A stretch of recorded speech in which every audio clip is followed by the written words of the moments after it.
શું બનાવ્યું મમ્મી? અડદના વડા બનાવ્યા, મસાલાવાળા. અડદના વડા બનાવ્યા. ઓહો, મસ્ત બનાવ્યા. કેવી રીતે બનાવ્યા? એડ શીખવાડો તને એનું. જો અડદનો લોટ લીધો આજે તમે. અડદનો? હા, આપણે હનુમાન દાદાને વડા ચડાવીએ ને, હા. એ ચડાવ વડા બનાવવાના. હું શનિવારે શનિવાર હોય ને એટલે મેં કીધું લોટ પડ્યો પેલા ઉપયોગ કરી દો. પણ આપણે હનુમાન દાદાને તો એટલું મીઠું નથી બનાવીએ. આપણે જે પ્રસાદી ચડે ને એટલું મીઠું જ નથી, બીજું કશું ના નથી. પણ હું આજે ઘેર ખાવા બનાવી ને એટલે બધું લખું, બધા મસાલા સાથે. બધા મસાલા લખું, મીઠું નાખી દીધું અને આ લસણ અને મરચાંની પેસ્ટ બનાવીએ. મસાલાવાળા બનાવું ને એટલે અડદ શરીર માટે બહુ સારા હોય એટલે. મરચું, હળદર, ધાણા જીરું અને અજમું મળી હાથેથી લઈ લેવાનું. અને આમાં તેલનું મોણ વધારે છે. હા, મોટી પડતી એટલું.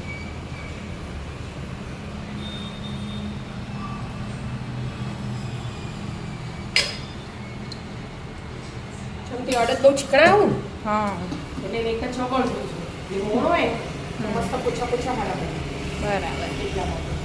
અને હનુમાન દાદા માટે બનાવીને એ તલના તેલમાં બનાવીએ આપણે. આ સિંગ તેલ ના ચાલે. અમે આપણે સિંગ તેલ વાપરીએ એટલે સિંગ તેલ નથી. આપણે તો ખાલી ખાવા બનાવીએ. હા, પ્રસાદી નહીં એટલે ચાલે.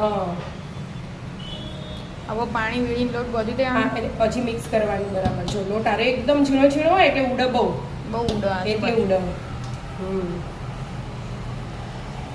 મિક્સ કરી દીધું. હવે પાણી એડ કરવાનું. એમાં થોડું કરી દેવાનું, બહુ નહીં કરી દેવાનું. થોડું કરીને લોટ બાંધી જવાનું. હા, લોટ બાંધતા થોડી વાર થાય પણ થોડું જ એડ કરવાનું. બરાબર. બાંધી દો તા. હા, બંધાઈ છે. હા જો બંધાઈ છે.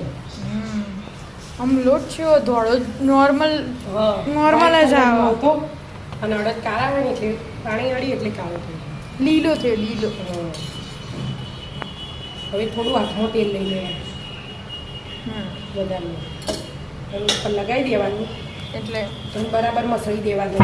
ચમ કે આને પડે ના રખાય. તરત પડે રાખો તો કાઢો થઈ જાય. જો હાલ ઢીલો હતો ને એટલી વારમાં કાઢો થઈ ગયો ને એટલે તરત જ સીધા ગુલ્લા બનાવીને બનાવવા જ માંડવાનું.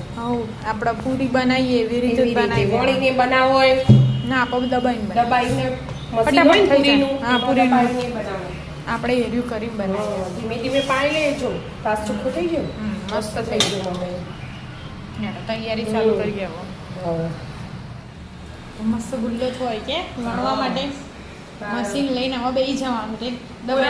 પુરસિયામાં વણાય અને આપણે પૂરી દબાવવા મશીનમાં દબાઈ દેવાય. પુરસિયામ વણીએ તો બધા શેપ ને એના મોટા ઉપર નીચે થઈ જાય, પણ પેલામાં તો મસ્ત થાય. બધા હરખા થાય. એના જે લસણ ના ખાતા હોય ને એમને લસણ નહીં નાખવાનું. એમને એકલા લીલા મરચાં નાખી દેવાનું. તો વ્યવસ્થિત મસ્ત જ બને. આવી રીતે બધા ગુલ્લા કરી દો. મસ્ત ગુલ્લો થઈ શકે. જો મશીન લઈ લીધું. મસ્ત પૂરી હોય થોડી. એટલે વાર ના થાય. ફટાફટ પટલા દબાયા. થોડા જાડી રાખવાની ને એટલે તમારે થોડી મોટી થઈ જાય. આટલે માપ ના થાય. બનાવી દેવાના મસ્ત. આવી રીતે દબાઈ દેવાના. વણવા હોય તો વણી દેવાના. જેને જેવી રીતે ફાવે એવી રીતે. આપણે મોણ નથી તો ને એટલે ચોટું ના નહીં તો આમ તો અહીંયા ચોટી જાય. થોડા ચોટી જોઈએ. ના ચોટો આમ તો આવી જાય. થોડી દબાઈ. થોડી દબાવાય. ચાલુ જ છે. તેલ ગરમ થઈ ગયું એટલે હા આપું બેટા.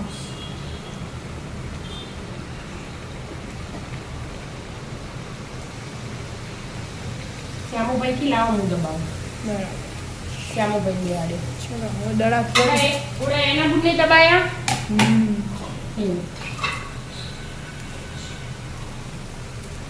ખુલી છે બધા મસ્ત મસ્ત. દડા પેલી ઉપર એના નીચેથી ભાવે ખુલવી પડે.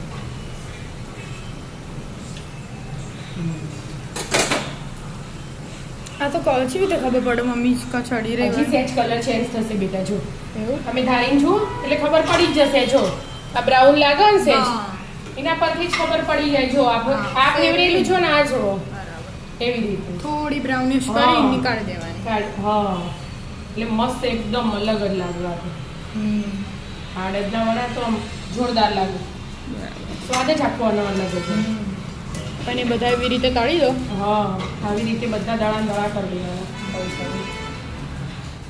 ખાસા બધા વડા બની જાય હા શ્યામુભાઈ ડીશ ભરીને જતા રહ્યા એવું ખાવા હા ખાવા બરાબર મસ્ત કડક વેડતા હતા મસ્ત કડક પોચા બનાવ્યા ને ચાખ્યા એ હા